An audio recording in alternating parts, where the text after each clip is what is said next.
Hi, this is Abhijit Sansgiri, and today I'm going to speak on the various types of risks. Risks is something which can go wrong. Risk is what we don't see happening. The various types of risk one faces in our day-to-day working are credit risks, market risks, interest rate risks, regulatory risks, reputational risks, legal risks, money laundering risks, financial risks, and operational risks. If we've lent money to someone, there's always a chance that there'll be a default and we may lose either the entire money or the part of the money. That's a credit risk or the default risk. Money laundering risk is the risks faced by banks or other financial institutions where money which is not legitimate is placed, layered, and then integrated in a manner to make it legitimate. Reputational risk is where your entire reputation goes for a toss.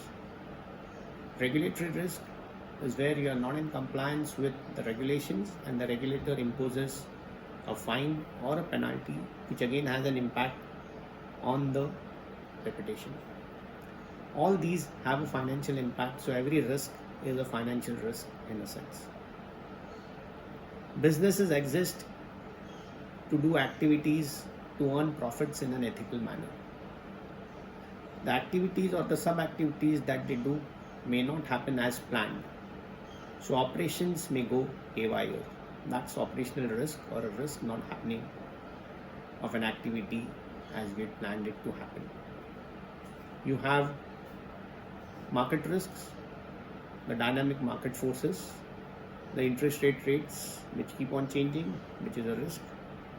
You have legal risks, you have documentation risks, and you have now the latest cyber risks, the risk of cyber frauds. You have technology risks, either of technology obsolescence or the fact of you not using the right technology. So risks everywhere, one needs to de-risk. Let's in the next chapter look at the various measures or the controls we can put in place to de-risk the risks. Thank you.